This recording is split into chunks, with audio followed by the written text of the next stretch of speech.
Okay, so very quickly, this is a video on Lucy Connolly, who was convicted of stirring up racial hatred when she tried to prompt a mob to burn down a hotel. And we've got Richard Tice, who's not only trying to defend her, he's actually tried to create a bill. The case of Lucy Connolly. Last year, she was sentenced to 31 months in prison for a tweet about setting fire to migrant hotels. Among those campaigning for her release is Richard Tice, deputy leader of Reform UK. He also wants a change in the law to allow the public a say in sentencing. Richard Tice joins me now. Let's start with what Lucy Connolly said. Within hours of the Southport stabbings, nothing was then known about the killer. The internet was full of claims he was an asylum seeker. To her 9,000 followers on X, she wrote, "Mass deportation now, set fire to all the effing hotels, full of bastards, for all I care. If that makes me racist, so be it." Now, she was later convicted of inciting racial hatred. We'll come to the length of the sentence in a minute, but do you accept it was right to convict her of inciting racial hatred? Good afternoon. Well, she was advised to plead guilty on the basis that she would get a shorter sentence. Ultimately, I think it was just a very offensive, vile, angry tweet that she realised when she calmed down was completely wrong. She apologised for it, took it down.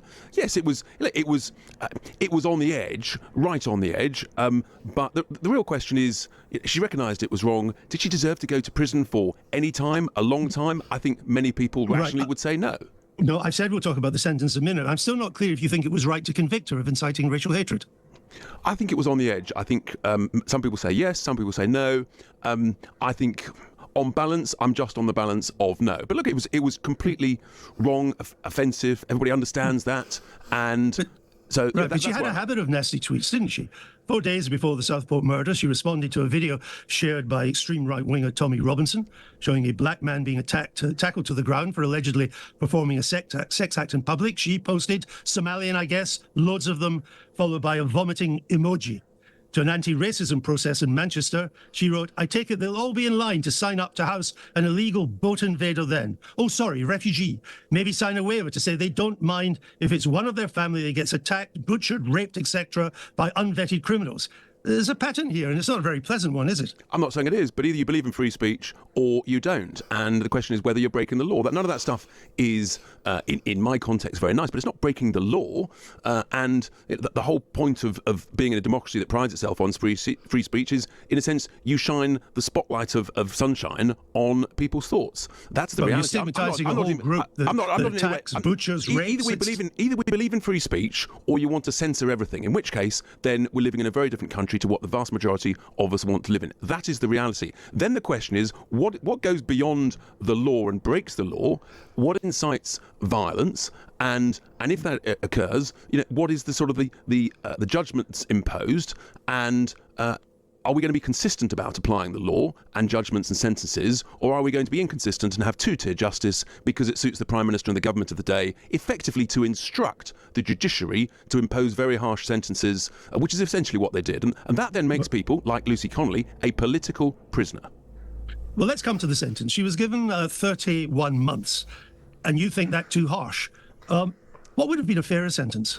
I think it was completely inappropriate, completely too harsh. I don't actually think she needed jailing. I think a sensible thing to have done, if a judge had found that it was essentially a breach of the law, which a judge did, was to say, well, maybe some form of community sentence, some form of suspended sentence, something that was a sanction, which was noticeable material without essentially sending someone to jail, because it's all about relativity. Those who think that actually it was appropriate to send her to jail, well, what about sending shoplifters to jail? What about sending drug dealers to jail? Many of those offenders, they get a sort of a slap on the wrist. They get various times when they're sort of suspended this and they're told not to do it again and they're fined that. They're not sent to jail. So it's about being consistent with the application of the law and the application of sentencing. And that, I think, is the real concern that so many people have. And that's why I introduced what I call Lucy's bill as a 10-minute rule bill. 500 people, you think, say they disagree with the sentence via petition to the Criminal Cases Review Commission.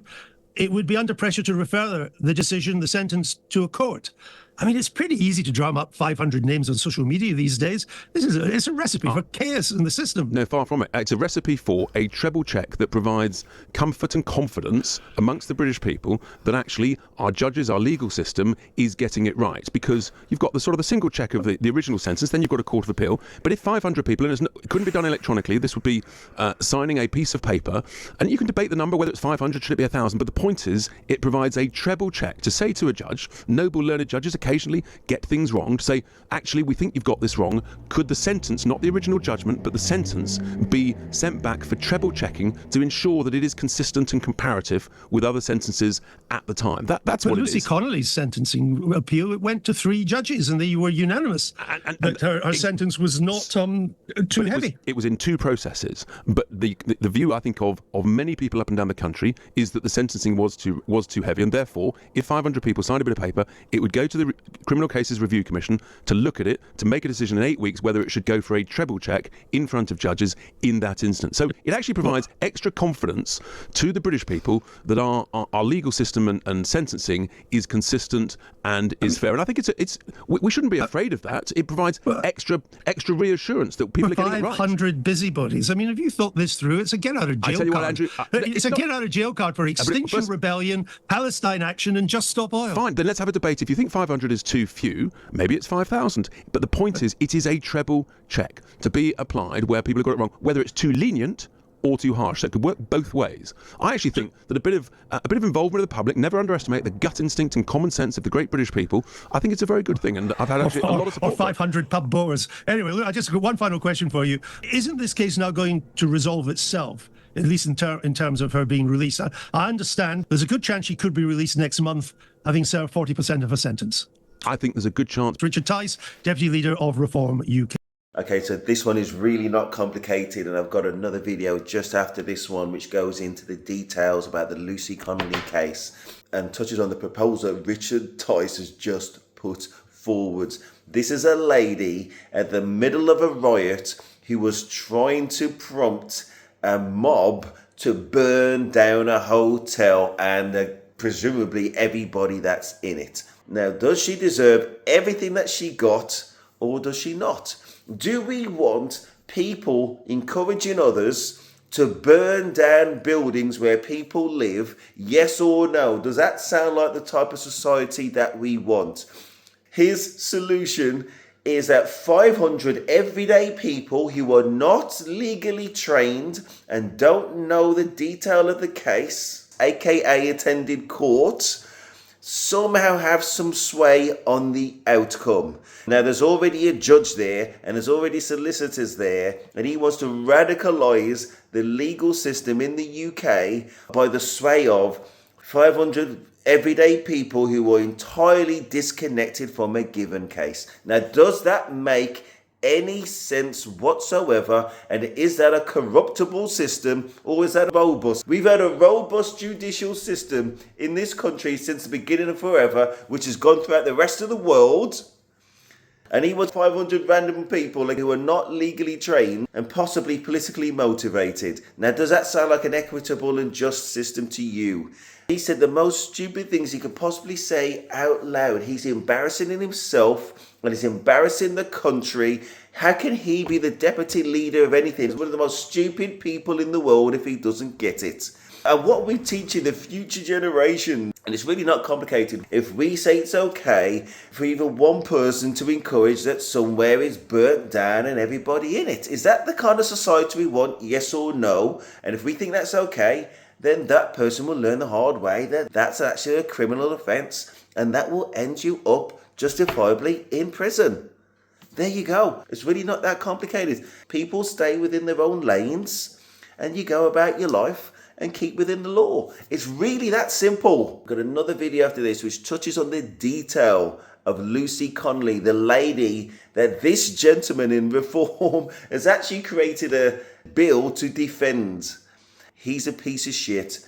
She's a piece of shit. And you've got to be careful about what we align ourselves with. Lucy Connolly, wife of a Tory councillor, jailed for stirring racial hatred after the Southport riots. She got a 31-month prison sentence. She said, set fire to all the effing hotels full of the bees for all I care. Hotels being asylum centres. So she's called for that to be burnt down. She doesn't care if it's 50 people, 500 people, 5,000 people. She's incited a mob during a riot to burn it down. She's got 10,000 followers on X. It was viewed, if you look towards the bottom of the screen, 300,000 times in terms of the influence of that tweet, and it had 940 reposts, 58 quotes, and 113 people bookmarked it. And of course, it could have incentivized some idiot in an angry mob to burn down a hotel which was doubling as an asylum centre. And she didn't care less. Now, obviously, what we need to think about is the type of society that we want and whether that should be the line of any political party, let alone the deputy leader of Reform UK. Do we think that Richard Tice or any sane person would be happy with one person, let alone a mob being encouraged to burn down anywhere him, his loved ones, or anybody else in a sensible, law-abiding society? You're obviously not against it. How does it make sense? And can anybody vote for those idiots that don't kick him out right now for having no moral integrity? To double down on the stupidity, his solution is if we can get 500 people to sign a petition, once it's gone to court, they look at the decision again. Now, we're talking about 500 legal experts who have gone through every single minute of a trial and know every single detail in order to come to an informed decision, or we're getting 500 idiots with a 2-minute attention span who could not possibly have considered all the information. Is that how he wants our justice system to be structured? Is he that stupid? Yes, he is. Connolly was ordered to serve 40% of her 31-month sentence. Listen, I want to get a petition to make sure she serves every single second and minute of that 31 months. And let's just hope that she gets even longer. She was trying to get innocent people burnt to the ground by an angry mob. Now, why should she get leniency for that? No. Let's look this straight in the face and see it for what it is. We need to put a stop right now. This is not the Britain that we love. This person does not represent us. This woman is a piece of shit.